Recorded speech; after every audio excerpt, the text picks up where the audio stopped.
Hey guys, it's Tricia Carr. I have new exciting things going on with my Mystic Arts Academy. You can now subscribe to receive all of the live monthly content for about a third of the investment of a single class. Included are at least one downloadable guided meditation per month, 2 live events ranging from classes, channeled messages, group readings, intuitive development guidance, Q&A sessions, and tons of community. You'll also have access to a private Facebook community for fellowship and support, and this space is kept super sacred and high vibrational. Your subscription gives you access to the whole library of classes and live events, which are on a vast array of topics. All events are offered online by Zoom video call, and many are also offered live in person at my studio here in Los Angeles. Subscribing to the Mystic Arts Academy is also a way for you to support the Charmed Life podcast and engage on a deeper level. I'm offering the subscription at a super low rate of $22 a month. Joining now locks in this rate for as long as you're subscribed. Click on the description of this episode or go to my website, triciacarcharm.com, and click on Mystic Arts Academy. I look forward to connecting.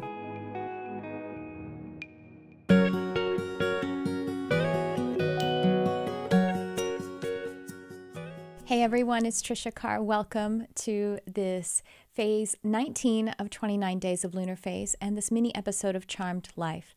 Before I get started on the energy of this waning gibbous just after the full moon, let me just welcome anyone who might be new listeners or watchers of the YouTube channel, I should say. So I'm the host of Charmed Life. My name is Tricia Carr, and I do full episodes, 1-hour episodes that are released or produced. Actually, they're live streamed every Sunday at 12 p.m. Pacific. And in those episodes, most of them are me interviewing a guest expert in some particular topic. And every now and again, I do a full episode on my own where I'm teaching or channeling or talking about something. And so welcome if you're new to this. And I also do these mini episodes. And currently we are in smack dab in the middle, actually, just about of a series that I'm doing where every single day I have been charting the moon cycle. So this is 29 days of lunar phase. And at my phone, Siri, every time I'm getting all spiritual, Siri wants to pop in and start talking. So I'm going to keep this live and fresh anyway, so I'm not going to edit it out. But I wanted to welcome anyone who is new. I was recently on a couple of podcasts, so perhaps there are new people here, and welcome. Thank you so much.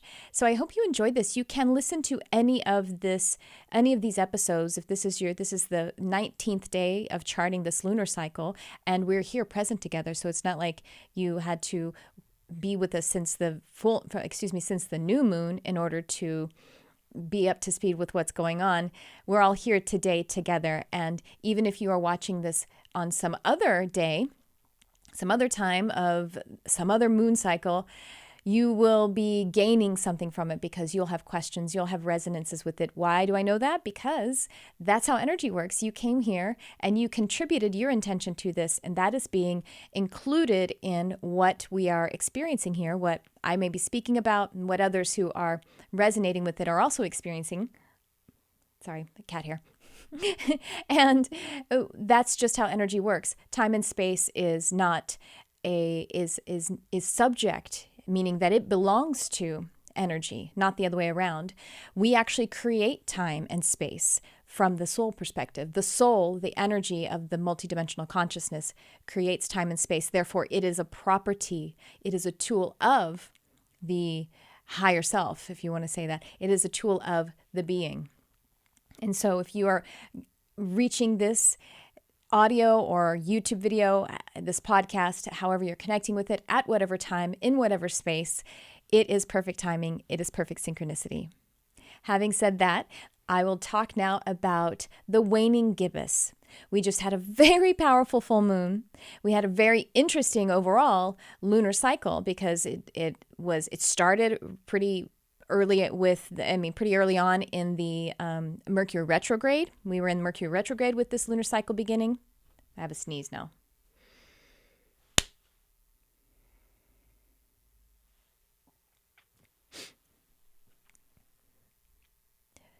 We also had the 11/11 portal that happened just a couple of days ago. Actually, it was right in the energy of the full moon. It was the day before the moon was 100% full, but definitely in the phase of the full moon energy.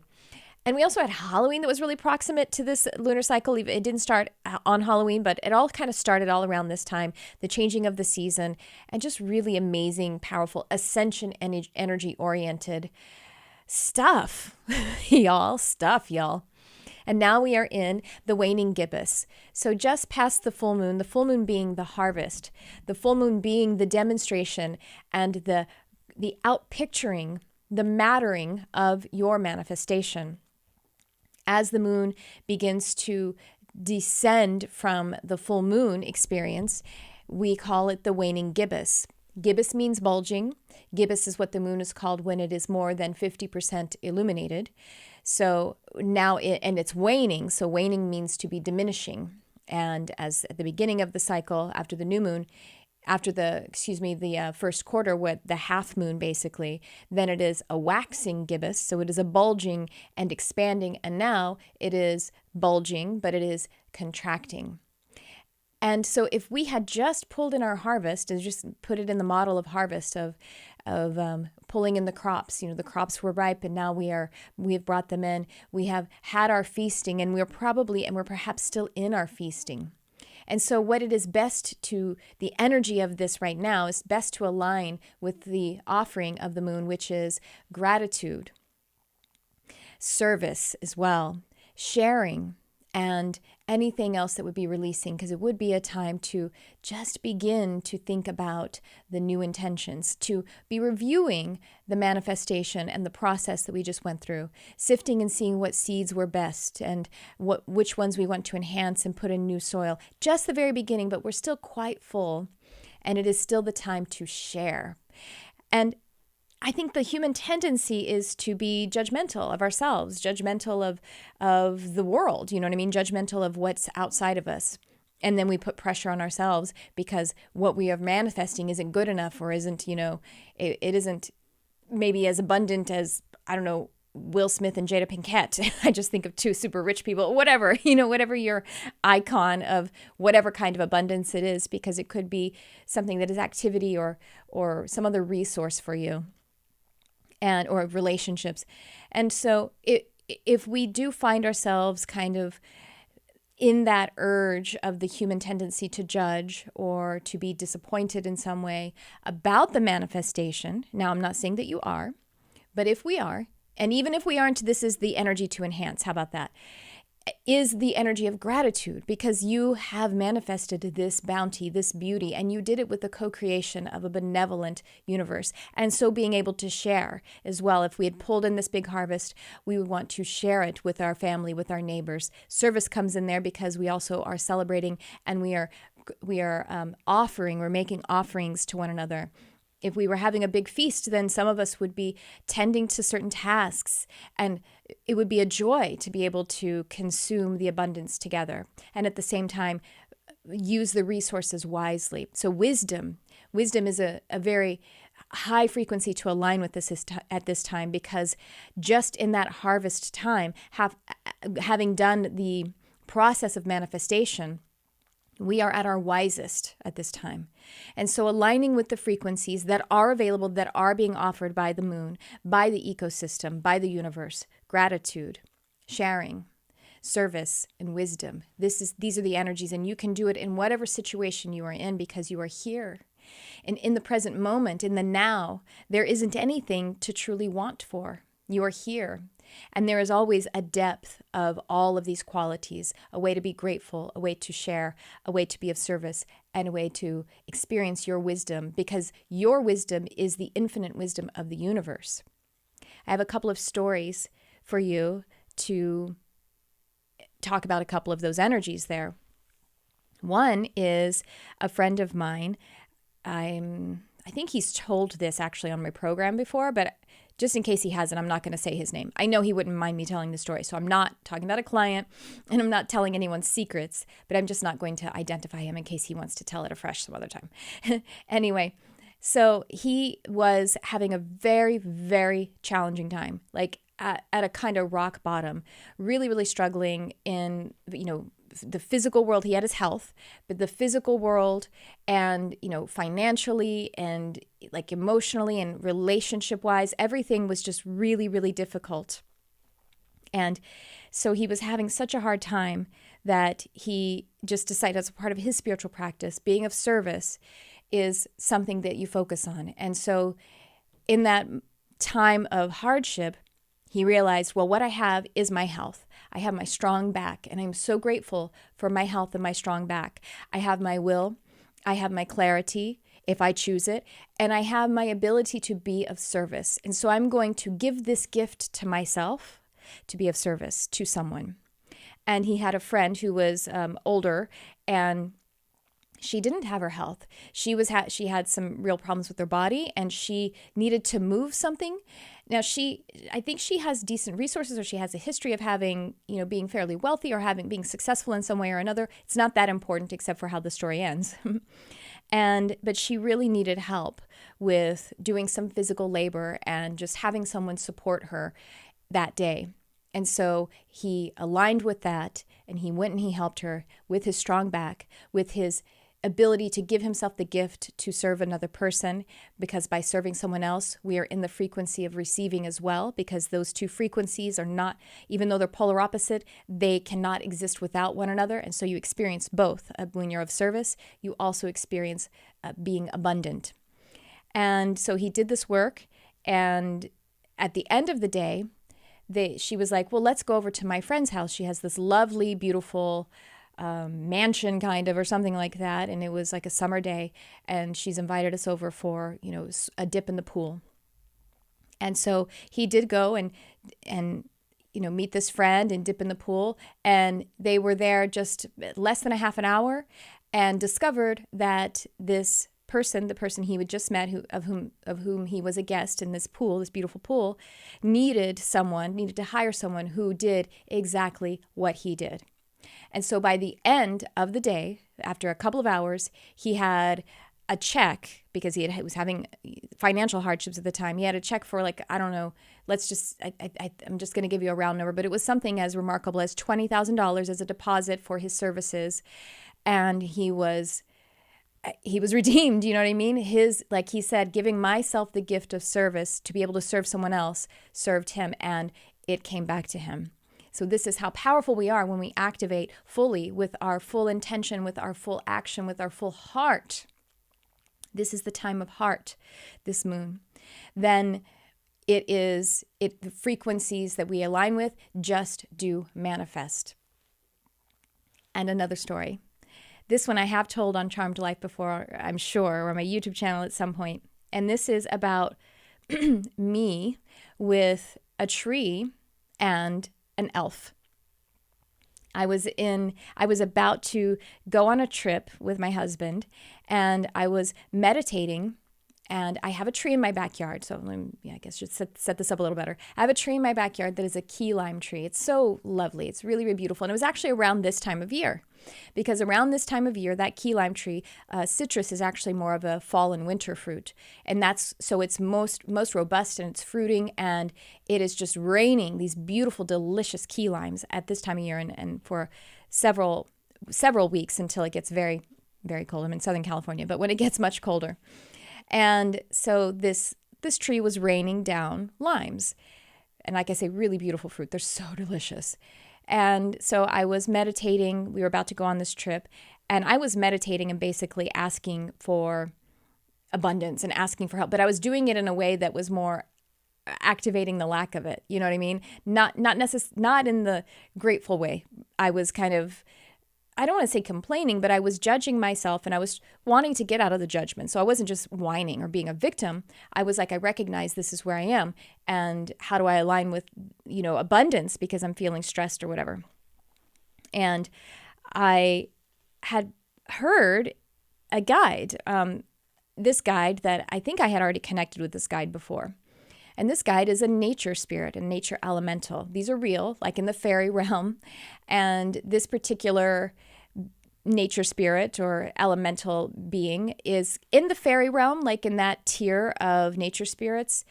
And I would just kind of maybe describe him, the energy was it was like masculine. I would describe him as a wood elf or a tree elf, or you could say a tree fairy. But elf was really kind of the better word. I asked him about it and he's like, whatever. Yeah, that's fine. That's close enough. He actually he kind of had short patience with me, because they're so in this tier of spirits, of beings, of helpers and guides, of which is consciousnesses, they're so in the manifesting energy. So it's a very quick energy. It's a very fast energy. I mean, just think of what, fairy tales, fairies are giggly and fun and playful. You know what I mean? Like they're not like these wise kind of owl like beings. They're very fast paced and vibrant. And so, yeah, the nature spirits are like in the second dimension, and also mirroring in the fifth. And this is where things are collapsing. Waveforms are collapsing into particles and things are mattering. And so there's a very quick and kind of expedited energy at the threshold of manifestation. Okay, you got it?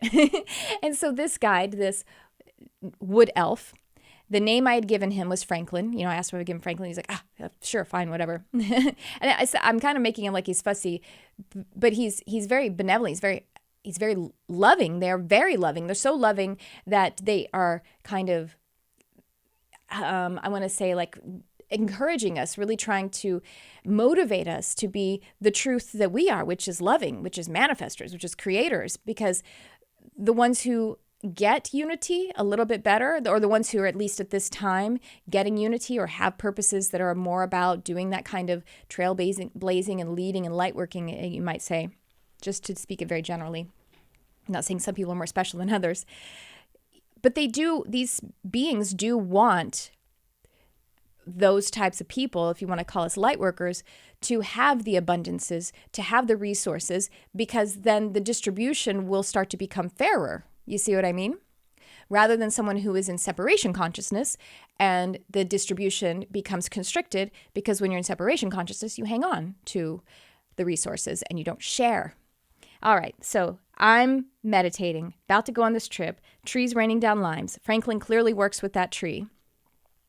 Franklin pops up in my meditation and, in my clairvoyance and in my clairaudience, and essentially says to me, how dare you, kindly, but how dare you ask for more abundance when there are limes on the ground? And so he meant that literally, but also metaphorically. Like, you have this beautiful fruit that you are a steward over by it being in your property, on your property. No one else can reap these rewards. No one else can take this harvest on their own because it's yours and you are in charge of it. I mean, obviously the wild nature can, but this has been put into the hands of humans, and it is either needed to be harvested and distributed, or harvested and appreciated and celebrated and consumed, so that its life force energy has proper purpose. And so I got both levels of it. I got the level of get up, pick up those limes off the ground, shake that tree so that the other loose limes fall and you can harvest those and share them. Yeah, I know you're about to go on a trip. This is me talking to myself now. I know you're about to go on a trip. You have 7 minutes to go on a trip before you go on the trip to pick up these limes. And this is the lesson. If you do it with deep consciousness, this is what you are learning right now. So I've said a couple of times in this lunar phase cycle that whatever the universe is giving you or not giving you is your manifestation. Because we withhold things from ourselves so that we can appropriately create them according with our alignment. You see, not manifesting something is grace. It is the opportunity for us to refine our frequency. Do you get that? I'm going to say it again. They're telling me it bears repeating. Not manifesting something is your manifestation.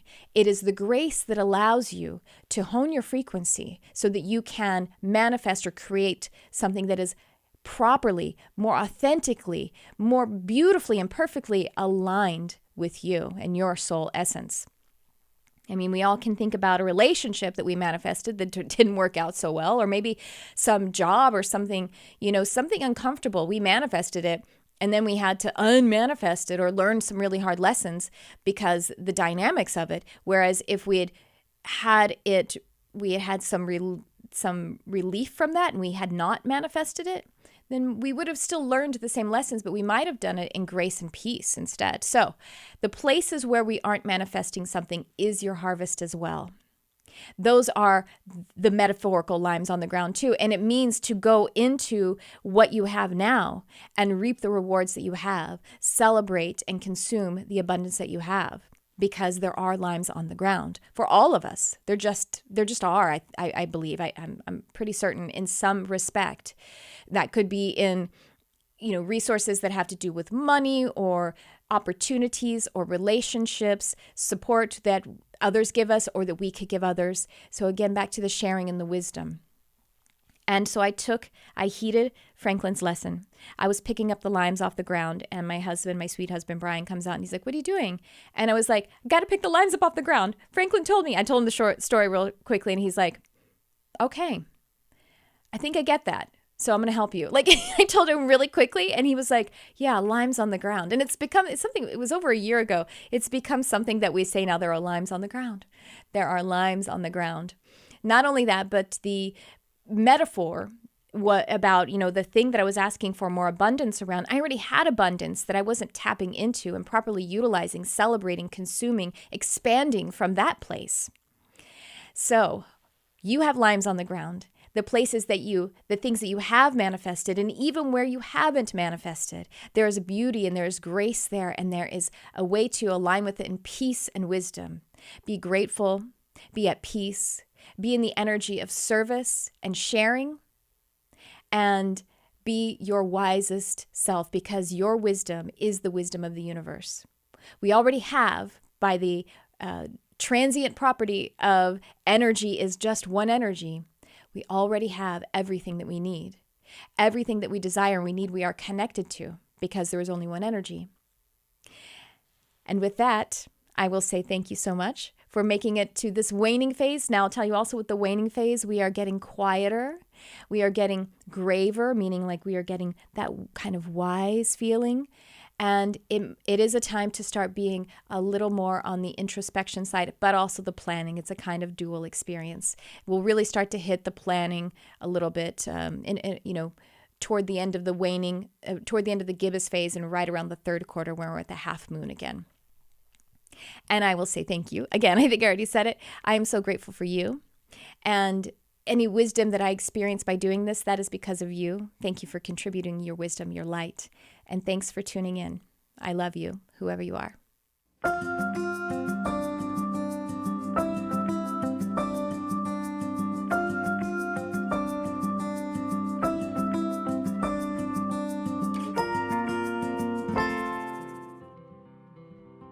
Hey everyone, it's Tricia Carr. I'm really excited because it is the time of the year for me to offer my Animal Communication Comprehensive Program live online. Whether you are interested in the profession or if you would like to connect more deeply with your own animal family members, having an understanding of this form of telepathy will enhance your life and all of your other intuitive gifts. About once per year, I offer this program live, and that time is now. It is starting in December of 2019, and this particular live program has some bonus time added in. So the way this program works is it is delivered live online, and we also have a private study group of a beautiful community of like-hearted animal and nature lovers. Go ahead and check it out. The link is in the description, and I hope to see you there. Thank you so much for your love of animals, for your love of our planet, and for shining your light on our beautiful world.